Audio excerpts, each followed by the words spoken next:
everyone, this is Nandini from SPS International, and today I'm going to teach you chapter 4th of Moments supplementary reader book, that is In the Kingdom of Fools. First, I would like to give you some introduction about the writer. The story In the Kingdom of Fools, it was written by A.K. Ramanujan. As you know, he was a well-known and a very renowned poet, scholar and writer. He had mostly written the stories in English and Kannada. And the story that we are going to study, In the Kingdom of Fools, it was originally written in Kannada. And from Kannada, it has been translated in English. Okay, then we come to the main characters of the story. There was a kingdom which was ruled by fools. There was a fool king and a fool minister. Okay, now we come to the next part. There are also two main characters, that is the guru and his disciple. तो होता क्या है story में? There was a kingdom, as I told you, it was ruled by stupids. Stupids means it was ruled by fools. There was a king and minister जो उस kingdom को rule कर रहे थे. And rule करते करते क्या कर रहे थे? उनके जो rules थे, it was different from other kingdoms. Like उन्होंने रूल बना रखा था, रूल नंबर 1, कि all people will work at night and during the day they will sleep. यानी कि क्या करेंगे, रात में वो काम करेंगे और दिन में वो सारे सोएंगे. Even animals also they were not allowed to work या they are not allowed to awake during the day. And even जो उनके वहाँ ग्रॉसरी होती थी या सेलिंग होती थी, everything will be done in night. And second rule था उनके वहाँ कि एवरीथिंग कॉस्ट फॉर 1 डूडू. डूडू मीन्स एक करेंसी है, जैसे 1 रुपीज़ होता है. तो हर चीज़ क्या थी उनके वहाँ 1 रुपये में मिलती थी.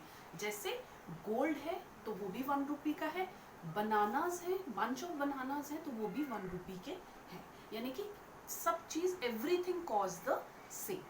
एंड सेकेंड थिंग, अब क्या हुआ वहाँ स्टोरी में, थिंग्स टेक टर्न जब एक गुरु और डिसाइपल वहाँ पर आए. ठीक है, गुरु जो था he was very much confuse about the situation कि आखिर हो क्या रहा है. जब वो पहुँचे, that was the time of day and there was nobody around the city. वो हर जगह घूमे बट उन्हें कोई भी नहीं मिला. दे वर अमेज्ड. पूरा दिन उन्होंने वेट किया. दे वर हंग्री. एंड वो कहते हैं जैसे ही रात शुरू होने लग गई, सनसेट हो गया, तो उसके बाद एक्टिविटीज़ स्टार्ट हो गई. एंड एक्टिविटी स्टार्ट होने के बाद जब वो सबसे पहले ग्रोसर के पास गए तो क्या हुआ, उन्होंने जब पूछा बंच ऑफ बनानास के लिए, तो उन्हें पता चला कि ये भी 1 रुपये का है, और तुम 1 kg आटा ले लो, राइस ले लो, फ्लोर ले लो, वो भी 1 रुपये का है. तो जो गुरु था वो तो बड़ा शॉक्ड हुआ इस सिचुएशन को देखकर. पर जो डिसाइपल था, he was young, he was confused, वो भी, और वो बहुत सेटिस्फाइड था वहाँ रहने के लिए. अब दे हैड देयर मील, ठीक है, और उसके बाद उन्होंने डिसाइड किया कि वो आगे क्या करेंगे. तो गुरु डिसाइडेड कि as soon as they will finish all the work there, तो वो वहाँ से चले जाएंगे. बट जो डिसाइपल था वो कहता है कि no, I want to stay here, क्योंकि यहाँ सब कुछ बड़ा सस्ता है, बहुत ईजी गोइंग लाइफ हो जाएगी, तो मैं तो यहीं रहूँगा. ठीक है, बट गुरु उसको कहते हैं if you want to come, if you want to join me, तो तुम मेरे साथ चलो, अदरवाइज स्टे हियर. तो डिसाइपल उसको रिफ्यूज़ कर देता है. तो गुरु उसको एक एडवाइस देते हैं. गुरु कहते हैं कि देख लो, this is the kingdom of fools, that means it is ruled by fools. तो यहाँ पे कब किसके साथ कैसा क्या हो जाए ना, आप you never know, you will be the next one जिसके साथ कुछ ना कुछ गलत हो सकता है. पर जो डिसाइपल था, ठीक है, बहुत ईजी गोइंग एटीट्यूड था उसका, उसे कोई फिक्र नहीं थी, सब कुछ ईजीली मिल रहा था. और वो एक दिन मतलब खा के वो अच्छा सा सैक्रेड बुल की तरह, एक टर्म यूज हुआ है, अच्छा खासा मोटा हो गया. ठीक है, अब उसके बाद उसकी लाइफ बड़ी इजी चल रही थी. एंड अ डे केम जहाँ एक रिच मर्चेंट था, उसके घर में, जैसे कि दिन में लोग सोते थे, तो दिन में एक चोर एंटर करके, ठीक है, आपकी बुक में टर्म आया होगा बगलर. ठीक है, तो एक बगलर उसके घर में एंटर किया एंड उसने क्या किया, वॉल को तोड़ा एंड ही एंटर. जब वो एंटर होने लग गया तो द वॉल कोलैप्स्ड, जो दीवार थी वो उसके ऊपर गिर गई एंड ही डाइड. अब ये तो फर्स्ट कैरेक्टर था, घर था रिच मर्चेंट का। नेक्स्ट रॉबर उसके घर में चोरी करने आया एंड सडनली ही डाइड। अब उसके बाद जो बर्गलर का ब्रदर था, जो रॉबर का बर्गलर का ब्रदर था, उसने किंग के सामने जाके ये कहा कि because my brother was doing his ancient trade. Ancient trade का मतलब जो हमारा खानदान करता आ रहा है वही हम कर रहे थे, ठीक है। But at the time of work क्या हुआ कि रिच मर्चेंट के घर की जो वीक वॉल थी, ठीक है, जो गंदी बनी हुई वॉल थी, वो सारी उसके ऊपर गिर गई एंड ही डाइड। तो king as he was stupid enough, उसने कहा ये तो बहुत ही इंपॉर्टेंट केस है and we should do justice to it. और उसका जो मिनिस्टर था वो भी उस चीज़ के लिए मान गया। उसने कहा हम इस केस को ना डीपली चेक करेंगे और उसके बाद तुम्हें जस्टिस प्रोवाइड करेंगे। तो उन्होंने कहा कि ठीक है ऐसा करो, रिच मर्चेंट को बुलाओ, ठीक है। Rich merchant was called. Rich merchant से पूछा गया कि तुम्हारे घर में चोरी हुई है, तो वो कहता है यस। तो वो कहता है कि चोर तुम्हारी वजह से मरा। वो कहता है ऑब्वियसली, वॉल गिरी उसके ऊपर। तो वो कहता है ऐसा करो, नया स्टेक बनवाओ, ठीक है। स्टेक मतलब पनिशमेंट के तरीके हैं जिसमें गर्दन रख के काट दिए जाता है, ठीक है। तो वो कहता है नया स्टेक बनाओ, rich merchant will be punished. But जो रिच मर्चेंट होता है वो कहता है कि एज ए ह्यूमन बीइंग मुझे भी बोलने का राइट है, तो मैं बोलना चाहता हूँ। तो किंग उसको भी अलाउ कर देता है। तो रिच मर्चेंट कहता है कि माना कि मेरी वॉल की वजह से उसकी डेथ हुई, बट वो वॉल मैंने नहीं बनाई थी, तो आई should not be punished. Punishment किसको मिलनी चाहिए? The man who has done the work. तो वॉल किसने बनाई? उसने बोला, उसने कहा ब्रिक लेयर ने बनाई है, ठीक है, जो बनाता है, ठीक है। तो उसको किंग कहता है ठीक है, ब्रिक लेयर को बुलाया जाए। अब ब्रिक लेयर को बुलाया जाता है। उस टाइम तो वो जवान होगा, बट इस टाइम पे वो he was a very old man. अब ब्रिक लेयर को बुलाया, उसे पूरी सिचुएशन समझाई। Because you have done a bad workmanship, तुम्हारा काम खराब था, you have created a bad wall and due to that क्या हुआ, अ बर्गलर वॉज डेड। तो उसकी डेथ की पेनल्टी में यू विल बी पनिश्ड। अब जो ब्रिक लेयर था उसने कहा, ही रिफ्यूज द पनिशमेंट। उसने कहा that was not my mistake. There was one dancer, जो कि डांसर जो बार बार ऊपर नीचे कर रही थी, उसके जो एंकलेट्स थे, उसके जो पायल थे, वो ऊपर नीचे जाती थी, तो उसके एंकलेट्स की आवाज़ से आई गॉट डिस्टर्ब, और डिस्टर्बेंस की वजह से क्या हुआ कि मुझसे वो खराब वॉल बन गई। तो किंग ने कहा हाँ, ये तो this is the right situation, call the dancer. अब डांसर जो थी, she was also very old women, उसको बुलाया गया। अब उससे कहा गया कि क्यों तुम्हारी वजह से डेथ हो गई है। तो वो कहती है कैसे हो गए, तुम बार बार ऊपर नीचे करती थी, तो क्या होता था, ऊपर नीचे करने की वजह से ये आदमी तुम्हारी एंकलेट्स की आवाज़ से डिस्टर्ब होता था। डिस्टर्बेंस की वजह से उसने खराब वॉल बनाई। खराब वॉल की वजह से क्या हुआ कि वो जो बर्गलर था, जो चोरी करने गया, उसके ऊपर दीवार गिर गई और वो डेथ हो गई, ठीक है। बट डांसर जो थी, इवन शी रिफ्यूज, वो कहती है कि no, it should I should not be punished, मुझे पनिशमेंट नहीं मिलनी चाहिए, आई रिफ्यूज फॉर दैट। तो किंग उससे पूछता है कि why are you refusing for the punishment. तो शी रिप्लाई कि it is not my fault, it is the fault of the jeweller. Goldsmith जो है, जिसको उसने ज्वेलरी का ऑर्डर दिया होगा, ठीक है, उसकी वजह से ये हुआ है, ठीक है। वो कहती है कि हाँ, I was moving around there that time, मैं स्टेयर्स से ऊपर नीचे जाती थी, but it was not my fault. Fault किसकी है? वो कहती है कि गोल्ड स्मिथ को मैंने एक ऑर्डर दिया था अपनी ज्वेलरी का, और उस ज्वेलरी को लेने के लिए उसने मुझे कई बार ऊपर नीचे करवाया एंड उसने मुझे टाइम पर नहीं दिया। उसकी वजह से मैं बार बार जाती आती थी और शायद उसकी वजह से वो डिस्टर्ब हुआ। तो वो किंग कहता है हाँ, ये तो क्लियर मिस्टेक किसकी है? गोल्ड स्मिथ की है। तो उसने कहा okay, call the goldsmith. अब goldsmith was called. Goldsmith जो था वो कहता है कि उसको पूरी सिचुएशन समझाई जाती है and then he came to the conclusion that it was not my fault, it was the fault of a merchant. At that time I was being ordered to prepare an urgent delivery of some jewelry, क्योंकि उनके घर में शादी थी, marriage purpose था, तो उनकी गलती है, क्योंकि उन्होंने मुझे इसका तो ऑर्डर मैंने लिया था डांसर का, बट मेरे पास एक बड़ा ऑर्डर आया जिसकी वजह से मैं क्या करता था, मैं डांसर को बार बार ऊपर नीचे करवाता था। अब वो जब डांसर को ऊपर नीचे करवाता था तो वो कहता है कि हाँ, उसकी वजह से क्या हुआ कि इस डांसर आती थी, मुझे इसको झूठ बोलना पड़ता था, तो it was all the mistake of rich merchant. तो वो कहते हैं ओके, ऐसा करो कि रिच मर्चेंट को ही हम पनिश करेंगे, कॉल हिम।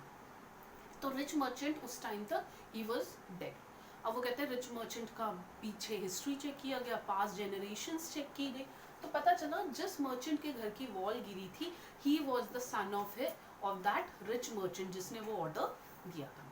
तो वो कहते हैं कि जो रिच मर्चेंट का बेटा था, ठीक है, द रिच मर्चेंट, वो कहते हैं किंग ने सब कुछ देने के बाद उसने कहा justice will be announced and it is the fault of rich merchant, क्योंकि जो एक बेटा होता है he will get all the riches of his father and he was the only one जिसको उसके सिंस भी मिलने चाहिए।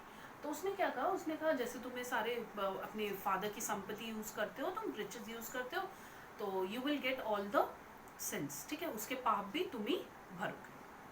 तो क्या होता है कि रिच मर्चेंट के लिए किंग ऑर्डर दे देता है, फिर वो कुछ नहीं सुनता and he give the order कि स्टेक तैयार किया जाए, एग्जीक्यूशन किया जाएगा, ठीक है। अब स्टेक तैयार किया जाता है, जब स्टेक तैयार किया जाता है तो पता चलता है it was too big for a thin person, क्योंकि जो रिच मर्चेंट था ही वॉज क्वाइट थिन, ठीक है, तो वो उसमें फिट नहीं आता। तो किंग ऑर्डर देता है एज ही वॉज स्टूपिड, तो वो ऑर्डर देता है कि ऐसे आदमी को ढूंढ के लाओ, किसी ना किसी को तो पनिशमेंट देनी है, तो find a person who will fit in that stake. तो वो लोग ढूंढते हैं सब जगह, ठीक है, एंड ढूंढने के बाद क्या होता है, जो डिसाइपल होता है, मैंने जैसे आपको बताया कि he became fat like a sacred bull, तो वो उसको पकड़ के लाए। अब वो पूछता है कि मेरी गलती क्या है, वो कहता है हमें नहीं पता, but king has order to find a big fat man, तो you are fit for that stake. अब जब चेक किया जाता है तो स्टेक में वो फिट भी आ रहा होता है, तो किंग अनाउंस कर देता है ओके हम इसको ही स्टेक एग्जीक्यूशन करेंगे। And then he remembered the, जो डिसाइपल होता है वो इतना घबरा जाता है कि he remembered the word of his guru, जिन्होंने उसे कहा था कि this is the kingdom of fools and you never know you will be the next one जिसके साथ कुछ ना कुछ नेगेटिव या कुछ गलत होगा। तो गुरु जो रहता है वो गुरु को याद करता है एंड सडनली गुरु वहाँ पर आ जाता है। अब जब गुरु आता है वो उसको देखता है एंड डिसाइपल जो होता है वो एटलीस्ट उसको देखकर खुश हो जाता है कि चलो कोई ना कोई तो somebody came for my support। तो क्या होता है, गुरु एंड डिसाइपल वो एक दूसरे को इशारा करते हैं एंड वर्ड्स एक्सचेंज कर लेते हैं, ठीक है। तो गुरु आते ही बोलता है किंग को कि no please king execute me first, मतलब मुझे पहले मारो, I want to die first. तो किंग कहता है हु आर यू, वो कहता है कि मैं इस डिसाइपल का गुरु हूँ, बिकॉज आई एम अ गुरु, तो मैंने इसको शिक्षा दी है, दैट इज़ वाई मुझे सबसे पहले पनिश किया जाए। तो उसका डिसाइपल कहता है, डिसाइपल भी चिल्लाने लग जाता है जो उसका शिष्य होता है, वो कहता है no no execute me first. अब वो दोनों जो होते हैं दे स्टार्टेड एन आर्ग्यूमेंट, वो आपस में लड़ने लग जाते हैं, नहीं मुझे करो मुझे करो। अब जो किंग होता है और उसका मिनिस्टर होता है ही गॉट कंफ्यूज, ठीक है, दोनों के दोनों कंफ्यूज हो जाते हैं कि why they want to die first, ठीक है। तो वो गुरु को एक साइड ले जाता है कॉर्नर में एंड किंग उससे डिस्कस करता है, वो कहता है तुम्हें पता है कि इट इज़ एग्जीक्यूशन प्रोसेस, मारा जाएगा यहाँ पे, तो तुम क्यों, why do you want to die first. तो गुरु उसको बोलता है बिकॉज मैंने ना एक सपना देखा है एंड ड्रीम में क्या था कि the one who will be executed first ना will be the king of this kingdom in the next birth, मतलब नेक्स्ट बर्थ जब होगा उसका, तो मैं जो पहले मरेगा वो उस किंगडम का क्या बनेगा, राजा बनेगा, और जो सेकंड मरेगा वो उसका मिनिस्टर बनेगा। इसलिए प्लीज़ किंग, क्योंकि मैंने तुम्हें बताया है ये, तो तुम ऐसा करो कि मुझे एग्जीक्यूट मी फर्स्ट। तो वो कहता है ओके मैं अनाउंस करता हूँ, और वो किंग और मिनिस्टर क्या करते हैं, दे हैड अ कॉन्वर्सेशन, वो कहते हैं ये guru and disciple they are very clever people, they want to die because they want to rule this kingdom, but जब तक मैं जिंदा हूँ आई वांट टू बिकम, चाहे ये बर्थ हो चाहे नेक्स्ट बर्थ हो, I want to become the king of this kingdom.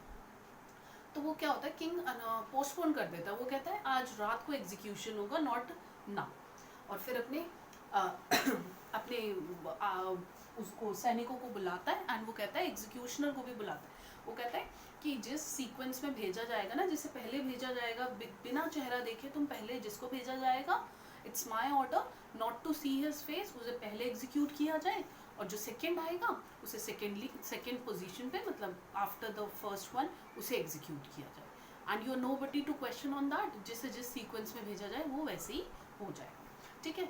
अब किंग और मिनिस्टर क्या डिसाइड करते हैं, वो गुरु और डिसाइपल को तो बताते नहीं है, किंग खुद ही पहले चला जाता है, ही डाइड, एंड उसके बाद डिसाइपल जाता है, ही ऑल्सो डाइड। अब जब उनकी डेथ हो जाती है, जो उसकी जो किंगडम रहता है ठीक है, जो उसकी पीपल रहती है, जो उसकी प्रजा रहती है, दे वरिड अबाउट द सिचुएशन कि अब किंग और मिनिस्टर तो नहीं है, चलो फूल थे but they somehow manage to rule this kingdom, अब who will be the next king. तो वो अपने आप में बात कर रहे होते हैं, तो वो देखते हैं guru and disciple they were ready to leave the kingdom, पर वो उन्हें कैसे भी कन्विंस करते हैं और कहते हैं कि गुरु जो है वो हमारा किंग बनेगा एंड डिसाइपल जो है he will become the minister. And Guru and disciple वो कहते हैं कि ओके, वो मान भी जाते हैं उस सिचुएशन को, लेकिन वो दे पुट वन कंडीशन। और कंडीशन क्या होती है, वो कंडीशन ये पुट करते हैं कि जो जैसा चलता है ना, जैसे बाकी किंगडम्स चल रहे हैं, हम उसी को फॉलो करेंगे, यानी कि जो रात में लोग सोएंगे और दिन में वर्क होगा, ठीक है। एंड प्राइस भी जो है, everything does not cost same, मतलब जैसे 1 रुपी में सब कुछ मिलता था 1 रुडू में, बट अब नहीं मिलेगा, ठीक है। तो वो कहते हैं कि गुरु एंड डिसाइपल ने क्या किया, उस किंगडम की सिचुएशन को चेंज कर दिया। ओके, ये तो थी स्टोरी, ठीक है। अब what moral do you people get from this story? The moral you get from the story is that for ruling a kingdom you need to be strong in your ideas, यानी कि एक हिंदी में कहावत है, जैसा किंग होगा वैसी ही उसकी प्रजा होगी, ठीक है ना, जैसा राजा उस वैसी उसकी प्रजा, so is the king and so is the people, so are the people. तो we need a very strong governance, या we need a very strong government for ruling a kingdom. I hope you people will understand through this video. Thank you.